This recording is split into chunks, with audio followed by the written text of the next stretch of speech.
Hello and welcome to another off-the-shelf board game review. This week we're going to look at Firefly, the board game. It is a pick up and deliver board game based on the Firefly universe, designed by Joss Whedon. It plays with 1 to 4 players, and yes, that does mean it does have true solo rules, and it has a full true solo scenario, which is actually pretty challenging with multiple difficulty levels. Gameplay is probably going to run closer to 3.5 hours, especially for your first couple of plays. Now the game box does say it's a 2-hour game. That's highly optimistic. I don't even think you're going to get that gameplay in unless you're playing with 2 players, and you definitely, both players know exactly how to play this game.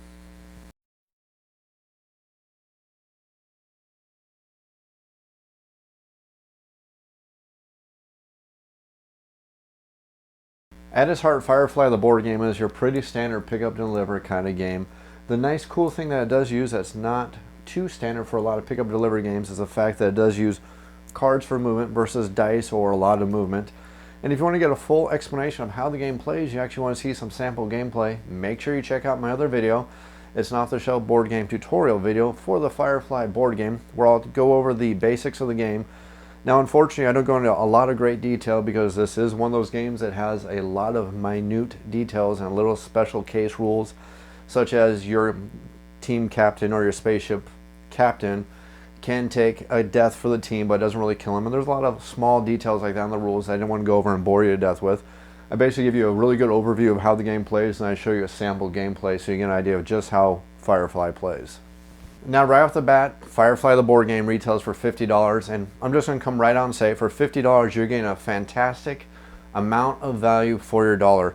Ignoring the fact that the components that come with the game are really high quality. You got some fantastically detailed miniatures.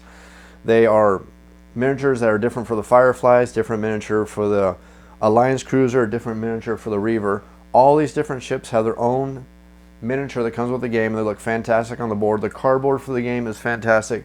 There are a lot of cards in this game. You're looking at multiple stacks of cards, tons and tons of cards that come with this game, and all of them have artwork, or I should say stills, taken from the movie, adding a lot to the theme of the game.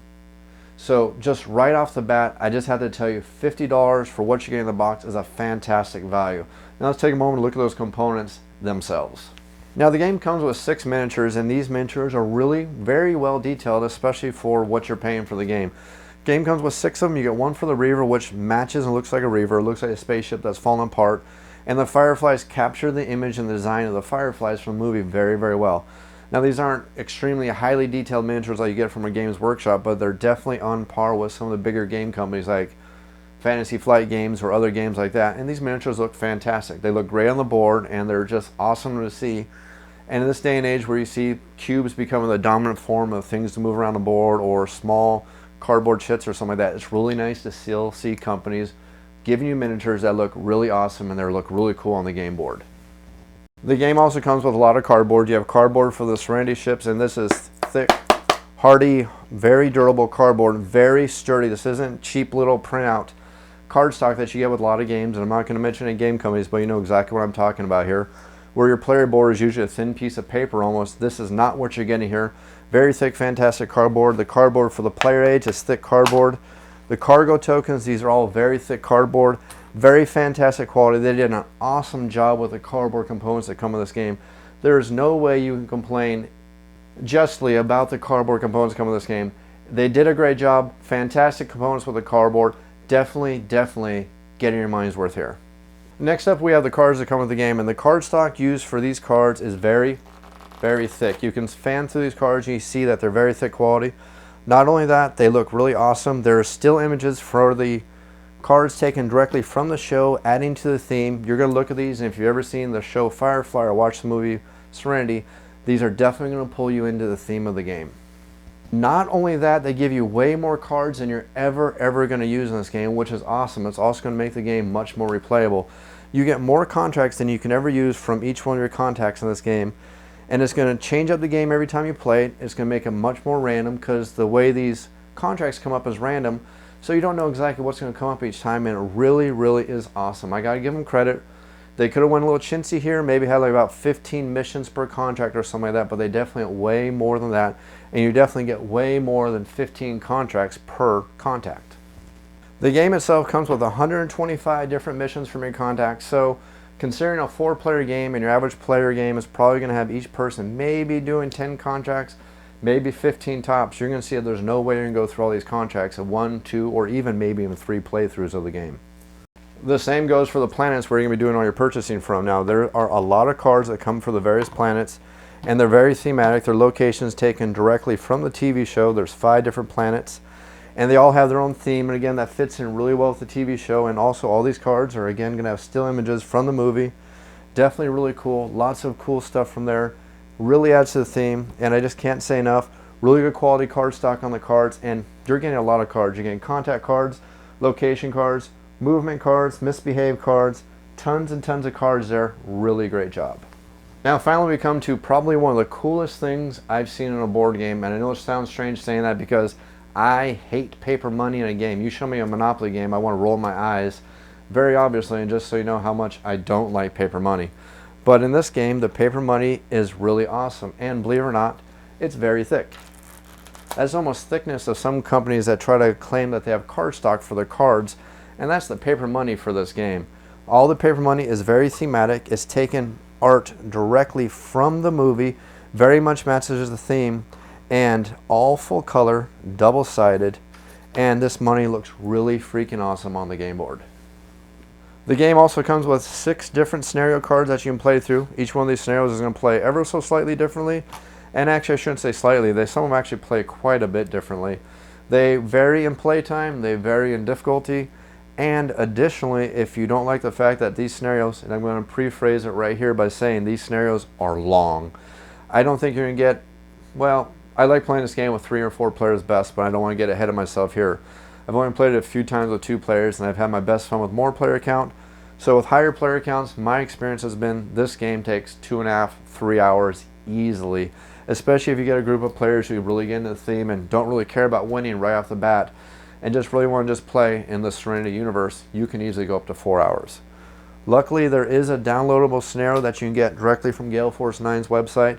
Brings up to a total of 7 scenarios available for this game, and this final scenario is very quick, very easy. It's not as rich as the other scenarios because it's designed to be quick and just give you a quick learn how to play kind of game, but if you don't have a lot of time, it still works. Plays in about an hour and a half. On top of that, one of these scenarios, of the 6 that comes with the box, is a full solo play scenario. It says it plays about an hour, probably more about an hour and 15, hour and 30 minutes, especially if you're doing really good. But it's a 20-turn scenario, very nice, full solo scenario, comes with the base game. And then finally we have the rulebook that comes with the game. Now, don't get me wrong here, the rulebook is decent. I've definitely seen worse rulebooks. I've also seen better rulebooks. The rulebook is actually laid out and designed fairly nice. And it's not the rulebook that's the problem. It's the fact that there are a lot of rules in this game, as simple as this game is, because there's really only 4 actions you can take on your turn. But there's a lot of minor idiosyncrasies in the rules that aren't quite answered in the basic rulebook. Now, there's been 3 facts that have come out for this game, and at this point, after the 3rd fact, I am 99% sure that I'm playing the game 100% right, but I'm not absolutely positive. But I'm close enough to the point where we've just house ruled and we've just gone with it, and that's how we play the game. That's the negative I have towards the rulebook, though. I think they could have used a little bit more clarification, a couple more examples, and just could have covered a few more situations that may pop up in the rules. Again, I recommend you download the most current version of the FAQ. It's going to answer a lot of those little idiosyncrasies, at least the major ones. You may be left with 1 or 2 afterwards, but it's definitely going to handle most of the issues. One more final bonus, the game does come with a pretty darn nice storage solution. All the cards fit back here, your components fit here, your money fits here. The game stores very nicely in a typical standard Ticket to Ride size box, with an additional niceness on the side for fans of the show. A little bit of extra theme for people who've never played or have never seen the show, so they know just what planets do what, because if you're not familiar with the show, a lot of the theme that's thrown in the game isn't going to make sense, but a nice little touch there. Overall, components wise, for 50 bucks, you have no right to complain about the components that come with this game. Fantastic card stock, fantastic miniatures, fantastic components on everything. Even the money is thick quality. Great job here, Gale Force 9.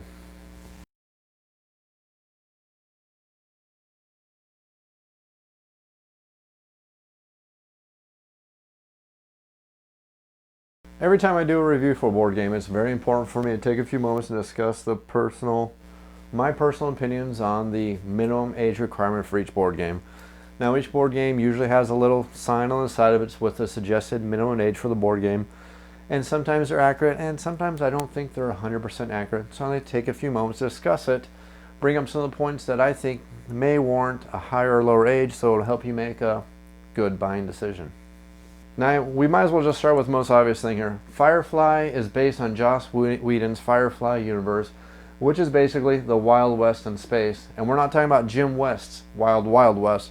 We're talking about the true, gritty Wild West, where sometimes you did a job to make money just to make ends meet, whether it was good or bad, meaning that you ran slaves, whether you murdered somebody, or whether you captured somebody and turned them over to somebody else just because you had to make a quick buck.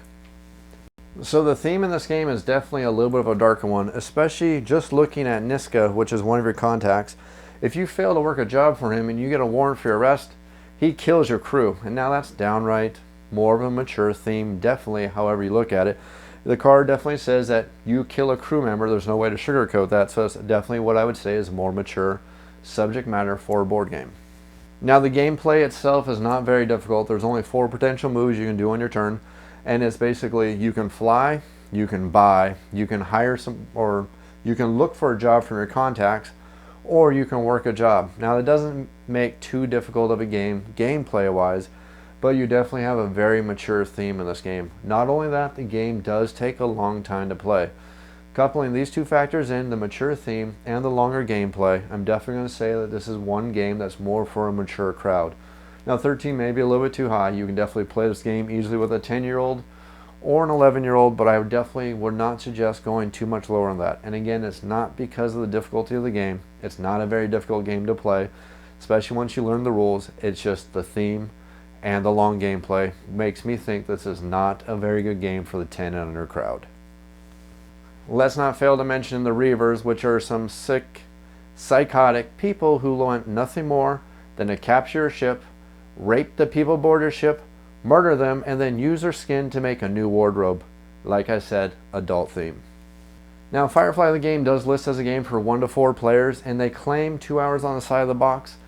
And first off, I'd like to say that the game does play very well solo. There is a solo scenario that comes with the game, and it says the solo scenario only takes about an hour. I found it take more closer to an hour and a half, but I definitely like going for the more difficult challenge because there's 3 different difficulty levels to that solo scenario. Once you're familiar with the game, the first solo scenario, it's a breeze. You'll probably win it 95% of the time. The second scenario, or the second difficulty on the solo scenario, probably start winning about 40% of the time, maybe 50, depending on the luck of the draw on the cards. And the final scenario, I think, was made by Sadistic Masochist, because I don't think you can win it, but that's just been my terrible luck.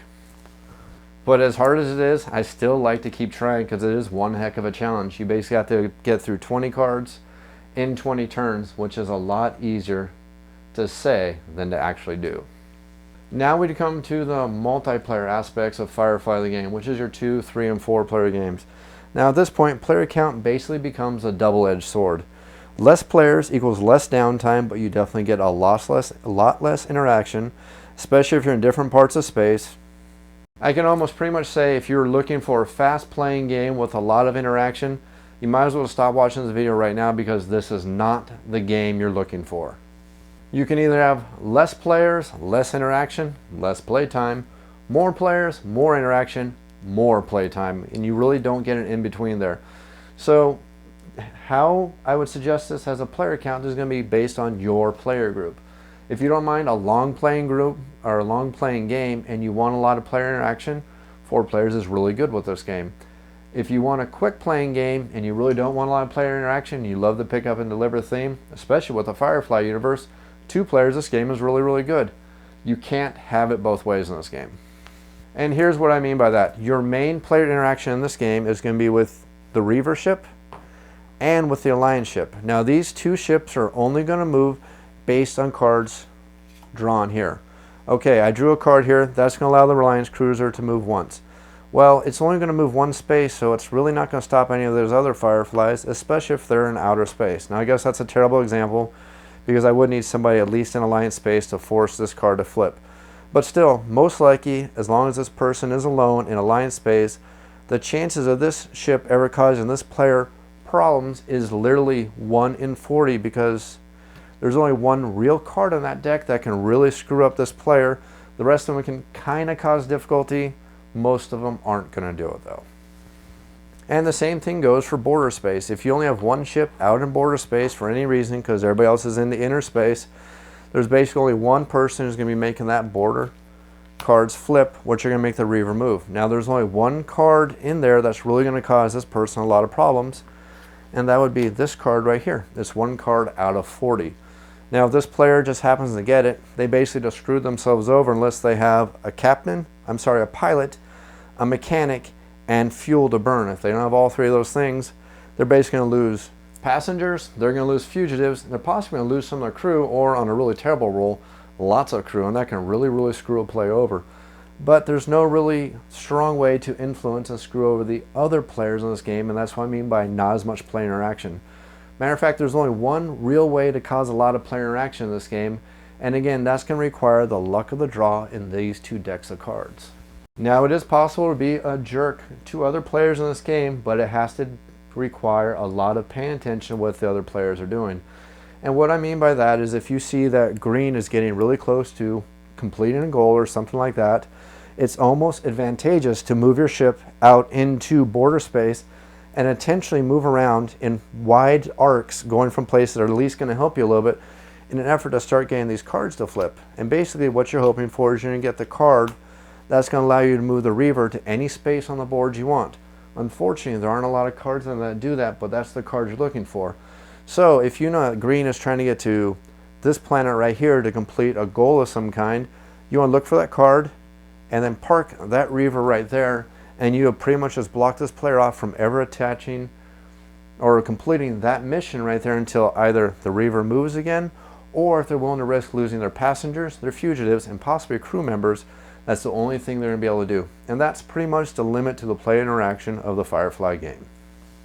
Now back to my point. In a 2-player game, you're going to be cycling through this decks a little bit slower than you would in a 4-player game. So that's why I say in a 2-player game, not as much interaction because you're not going to hit these cards that can move the Reaver that much. Whereas in a 3-4-player game, you're going to start cycling through those decks a lot faster because you have more players moving all over. In a 2-player game, it's quite possible to have one person in border space, one player in alliance space, and never the two will meet. Now I do want to add in one extra little comment here. Supposedly Gale Force 9 has actually made an expansion for this game. I have zero knowledge about this expansion except for rumors and murmurs that it's going to add a lot more player interaction to the game. I haven't seen the expansion. I don't know what's included in it, so I can't really comment on it. All I can go by is what other people are saying. And if what I'm hearing is true, I'm definitely going to have to come back here and revisit this part of my review because my opinion on the player interaction, I'm hoping, because I want to see more player interaction, is going to change.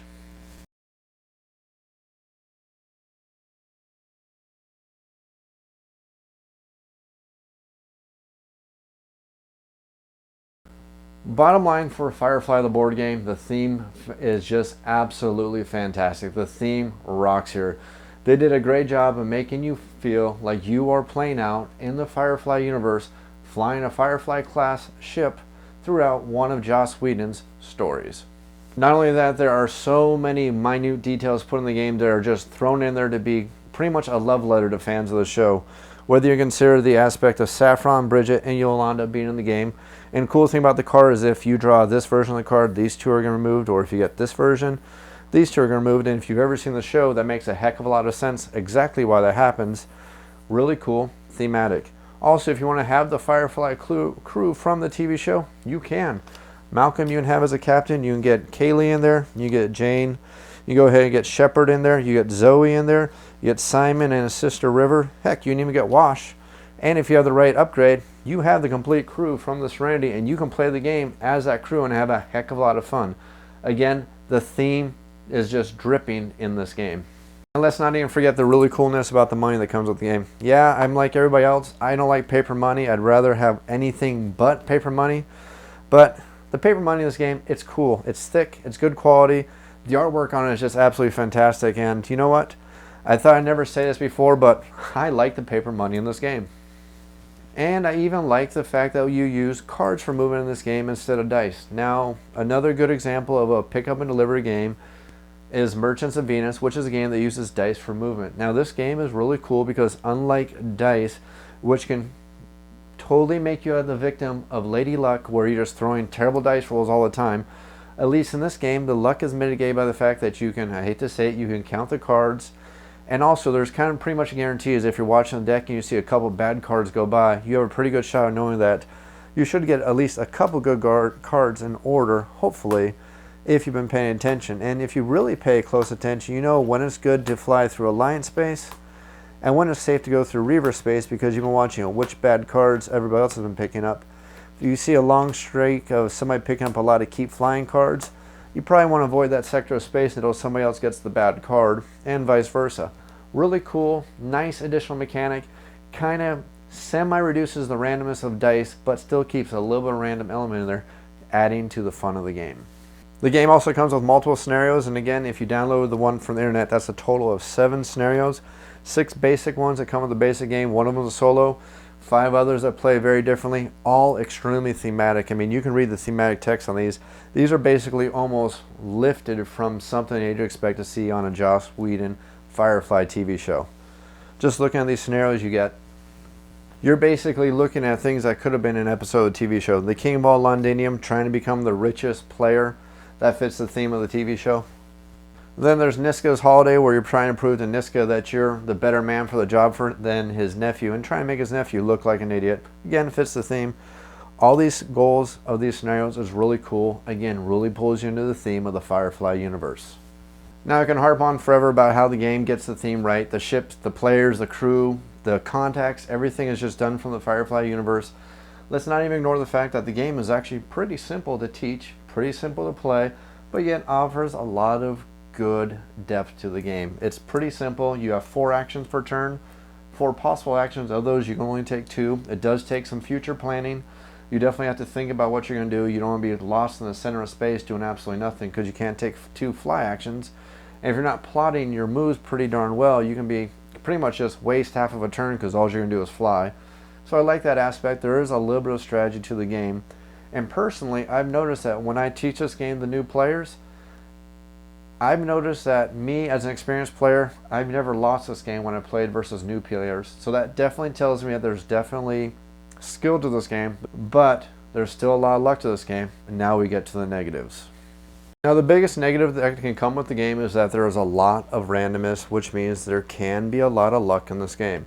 Now if you watch the sample gameplay video where I actually teach you how to play the game, you actually see that one of the players pretty much got completely hosed by getting 1 card from the Reaver deck, which pretty much wiped out everything they had worked for and pretty much put them back almost to ground zero again, just from 1 simple flip of the cards. And that's how random the game can occasionally be. It really can be that random. Now to show you just how more random this game can be, you can have a very simple game where you have a couple crew members aboard your ship, and 2 players can go ahead and visit the same contact and get totally different results. You can have 2 people going out to visit Niska, hoping to get some good jobs and hoping to get something good for them, and the first player can just luckily pull the high-paying $6,000 job, the $5,000 job, and then the $4,500 job, and they're going to get a lot of high-paying jobs. And if they complete these, they're pretty much going to be on goal to complete at least one of the goals for almost all the scenarios I can think of off the top of my head. Whereas the next player just may get a whole bunch of unlucky ones where they're only going to get maybe $9,000, maybe 10 grand, but it's still not going to compare to the person who's pulling away with 15 grand if they can complete all 3 of these jobs. Not only that, you can have more luck if you just happen to go visit a certain location, flip over the right cards, and if you got the money to afford it, you can definitely equip your crew very quickly and get some really powerful stuff on your crew. That's going to help you in the early game, and you're definitely going to start taking a lead, especially if the next person just happens to have some pretty terrible luck in the card draws, and they're not exactly getting the greatest cards in the world. Of course, the luck can definitely flow both ways. If you just happen to be getting the right cards in the misbehaved deck, you can actually make a nice little comeback and make up for a deficit. For example, if you just happen to be misbehaving on a job that requires misbehave 4 times, get a nice easy one that automatically allows you to proceed, another nice easy one that allows you to proceed, a third nice easy one that allows you to proceed, and finally a 4th one and you can pretty much easily complete a $5,000 job with a terrible crew pretty much just because of the luck of the draw. And then the opposite end of the spectrum, you can have a really well-equipped crew with lots of gun skill, lots of parlay skill, and lots of everything. Go in and tackle that misbehaved deck, trying to get some stuff. Start running into some jobs that take some pretty good dice rolls to make it through. Still taking an okay dice roll to get through. Not too challenging, not too tough, because you got some good combat skills. Then you simply run into a card that no matter what your crew looks like, you can't win, and you just basically lost your entire turn going after cards that gave you 0 progress. Not only that, as I've already mentioned, the game can run pretty long, especially for your first couple plays. Expect the first time you play Firefly with new players where nobody at the table has ever played the game. If you pick the scenario the game suggests, the King of all Londinium, expect the game to go 3.5, maybe even 4 hours before you can get a winner. It's just going to happen. The game runs long, and the first couple times you're playing, you don't really know how to concentrate to really get aggressive with your play style to get the good jobs, because you're not going to know which contract to visit for the best scoring jobs at your current skill level of your crew, which locations you're going to need to go to get the crew members and the weapons you're going to need to go start completing the bigger, more higher paying, more dangerous jobs. And I'm definitely not going to lie, knowing the ratio of the good to the bad cards in the Alliance and the Border decks definitely helps you get an early lead in this game, especially if you're counting the cards and watch what everybody else is getting. Additionally, there's no real easy way to slow down a runaway leader in this game unless you can start looking at some of the jobs they're doing and just basically be a jerk and just camp the Reaver where you know they're heading to in an effort to slow them down. At least I can slow them down until they get another card that's going to pop up that'll allow them to move the Reaver again. But until that happens, you can see a lot of turns can go by where that Reaver is going to be there and block this player so they can't ever go to the space that they need to finish one of these high-paying jobs. So they're basically going to be stuck and decide that they have to go somewhere else until that Reaver moves. Now, there are some ways to speed up the game. You're definitely going to learn these tricks once you play the game a couple of times. One of the easiest ways to do it is if a player says that all they're doing for their turn is looking at contracts or looking at stuff to buy. If they've already taken their first action for the turn, their second action is either buy or to go ahead and look at their contracts, you might as well just go ahead and take your turn, because what they're doing right here most likely is not going to affect what you're doing. So let them do that. Let the next player take their turn, and that's going to start making the turns go a lot quicker. Additionally, turns in this game can drag down a little bit because if it's not your turn, there's really not much you can do in this game. You can do a little bit of planning and look at some of the contracts you have and decide where you want to start hitting in space. And again, to help make the game go a little bit quicker, I definitely suggest you start making those kind of plans. But again, the first couple times you play this game, players are not going to know to do that advanced planning, so it's going to really bog down the first couple times you play. In the future expansion that's coming out with this game, I definitely would love to see a lot more player interaction in this game. Right now, the player interaction is not high enough for me, in my opinion. As it stands right now, beyond the fact of stealing disgruntled crew from other players, and again, you can only do that if their crew is disgruntled. If they're playing conservatively, you can't really do that to the other players. Beyond that, and beyond being an absolute jerk to other players and just camping the Reaver at locations or camping the Alliance Cruiser where you know they need to go, although camping the Alliance Cruiser is not nearly as drastic as camping the Reaver at a spot you know another player has to go. Beyond that, there's just not enough Reaver movement and not enough Alliance movement in these decks to really start screwing with the other players, so I would like to see that come across more in a future expansion. I really hope that's something they're considering. I also wouldn't mind the fact as if in a future expansion they start allowing player versus player, maybe a little bit of piracy versus another player, or maybe a way to make another player look bad against one of their contacts. Maybe some kind of jobs that'll pop up that says, do this job to make another player lose their solid status with a contact. Now, I'm not trying to say I want the game to be different, because I definitely don't want this game to be different, but I'm about to come to my final point. This game does have an issue with a runaway leader, and if you're not playing smart in the beginning of the game and you are just not paying attention to what the other players are doing, it is very easy for one player to pull ahead in the lead, especially with some lucky early card draws, and there is no way to really slow that person down unless you're looking for pretty much 2 cards that come out of one of these decks, and the chances of that happening, especially on your own turn, are very, very low. Now, that's not going to happen as you get more experience with the game and more players become more experienced, but when you have new players mix in with experienced players, the new players are going to consistently lose the game, and they're going to not see the way to slow down a leader, and you're generally going to start noticing that people may get a little bit bothered with the fact that they're going to see somebody pulling the lead and not really see a way they can pull that player down, and that can be frustrating in a game that can run over 3 hours. Overall, I think Firefly the board game is a really good pick-up and delivery game. They did a fantastic job incorporating the theme with the game. The theme is definitely there. The gameplay for a pick-up and deliver is definitely there.